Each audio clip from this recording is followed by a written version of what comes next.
Hi everyone, good morning, welcome to Bapi Babli channel. তো আশা করছি সবাই ভালো আছেন, সুস্থ আছেন, আর আমিও ভালো আছি। তো আজকে একটু মাছ রান্না করব বলতে বাপি নিয়ে এসেছিলো রুই মাছ। তো সেটা আমি লবণ হলুদ দিয়ে রেখে দিয়েছিলাম মাখিয়ে। তো আমি আর ওটাকে আর সময় হয়নি। তো এখন এই স্নান টান সেরে এসে কাজ সেরে এসে এখন মাছটা ভেজে এখন রান্নাটা করে নেব। তো এই মাছটাকে একটু হালকা করে ভেজে নেব আমি। মাছটা অবশ্য যখন ঝোলের তরকারিতে রান্না করা হয়, মাছটা যদি খুব বেশি ভাজা হয় তাহলে মাছটা খেতে ভালো লাগে না। মাছটা যদি হালকা করে একটু ভেজে নেওয়া যায় তাহলে বেশ ভালো লাগে মাছটা খেতে। তো আমি একটু মাছটাকে হালকা করে ভেজে নেব। ভেজে নিয়ে তারপরে আজকে একটু ভাবছি আলু দিয়ে একটু পাতলা ঝোল করে মাছটাকেই রান্না করব। অনেকদিন আলু দিয়ে পাতলা ঝোল করে মাছটা আমি রান্না করিনি। ওল ছিল, ভাবলাম যে ওল দিয়ে রান্না করব, তো আবার বললাম না, আলু দিয়ে তো অনেকদিন রান্না হয়নি, তাহলে আলু দিয়েই একটু পাতলা ঝোল করে দিই। কলকাতাতে যখন ছিলাম তখন এই মাছের সমস্যাটা ছিল না বলতে আমার যখন ইচ্ছা আমি তখন গিয়ে সামনের থেকেই মাছটা নিয়ে চলে আসতাম, কোনো সমস্যা হতো না। আর এখানে কিন্তু মার্কেটটা একটু যেহেতু দূরে, মাছের মার্কেটটা দূরে, এমনি মার্কেট আপনারা কাছাকাছি পেয়ে যাবেন, কিন্তু মাছের মার্কেটটা এখান থেকে দূরে। তো সেটা তো আর আমার দ্বারা যাওয়া সম্ভব হয় না, আর আমিও ধরো চিনি না, জায়গাটা নতুন এসেছি, সেই জন্য করে আর আমি যেতে পারি না। তো বাপির যখন ছুটি থাকে তো বাপিই তখন নিয়ে আসেন। আর অবশ্য আমি একটু মাছটা খেতে ভালোবাসি। আমি কেন, জোজোও ভালোবাসে, বাপিও ভালোবাসে। আমাদের চিকেন মাটনের থেকে একটু মাছটা বেশি খাওয়া হয়।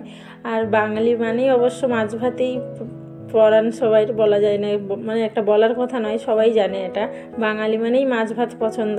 তো আমাদের ভাই মাছ ভাতই খুব পছন্দ। আর জোজোকে যদি জিজ্ঞেস করে যে জোজো তোমার খাবারের মধ্যে কি পছন্দ, বলবে মাছ ভাত পছন্দ। আর একটু মিষ্টি খেতে ভালোবাসে, তাই বলবে রসগোল্লা পছন্দ। আর এখানে আবার দেখছি রসগোল্লা মেলে না। রসগোল্লাই যে কবে যে খাবো তার ঠিক নেই।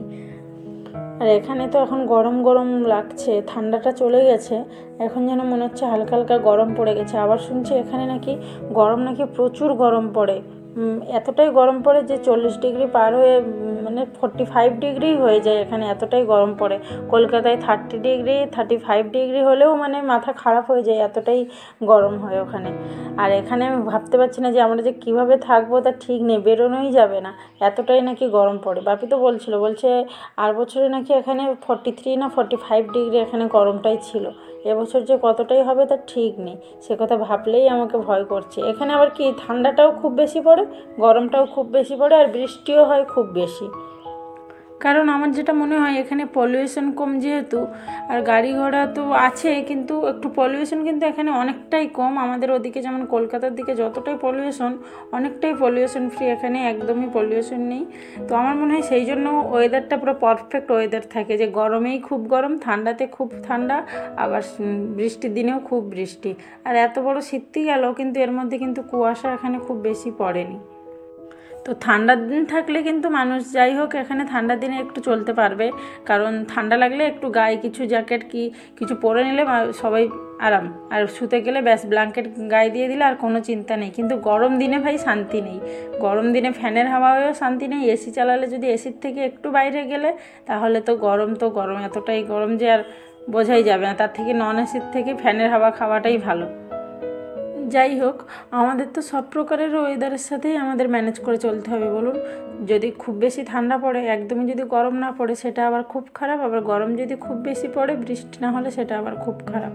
তো তার থেকে সব কিছুই হওয়া মোটামুটি ভালো, একটু গরম, একটু বৃষ্টি, একটু ঠান্ডা, তো সব কিছু 6টা ঋতু সব কিছুই আমাদের ম্যানেজ করেই চলতে হবে। যে ভালো লাগছে না বলে যে সেটা তো আর বললেই হবে না, কিন্তু একটু কষ্ট হবে, কিন্তু সেটাকে ম্যানেজ করে নিতে হবে।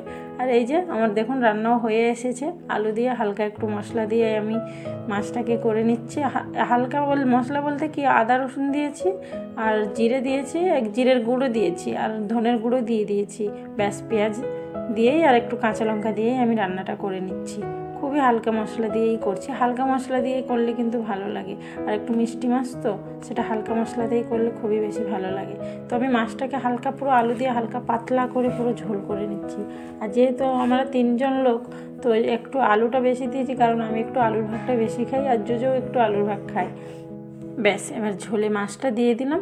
এবার এটাকে একটু ঢাকনা দিয়ে দেবো, ঢাকনা দিয়ে দিলে না মাছের ভেতরে সেই যে মশলার ফ্লেভারটা যাবে, তবেই খেতে না ভালো লাগবে। তো এই যে দেখুন ঢাকনাটা খুলে দিয়েছি, মাছটা পুরো ফুটে গেছে। এর মধ্যে এবার একটু আমি বন্ধ করে দিলাম। এর মধ্যে একটু ধনের পাতা দিয়ে দেবো। ধনের পাতাটা দিয়ে দিলে না এর মধ্যে খুব ভালো একটা গন্ধ আসে। আর শেষে একটু আমি জিরের গুঁড়ো দিই, কিন্তু আজকে দিলাম না, কারণ জিরের গুঁড়োটা আমি তেলেই তখন টমেটোর সাথে দিয়ে দিয়েছিলাম। তো এই যে দেখুন এখানেই আমার তরকারি পুরো রেডি হয়ে গেছে। খুবই সুন্দর লাগছে, দেখতে যেমন সুন্দর লাগছে খেতেও কিন্তু খুবই দারুণ হয়েছে। তো চলুন আজকের ভিডিওটি আমি এখানেই শেষ করছি। আশা করছি আপনাদের ভিডিওটি ভালো লেগে থাকবে। ভিডিওটি ভালো লেগে থাকলে ভিডিওটিকে লাইক করে দেবেন, শেয়ার করে দেবেন আর চ্যানেলটিকে সাবস্ক্রাইব করে দেবেন। তো সবাই ভালো থাকুন, সুস্থ থাকুন আর আমার পাশে থাকুন। তো আপনাদের সাথে দেখা হচ্ছে নতুন ভিডিওতে। টাটা।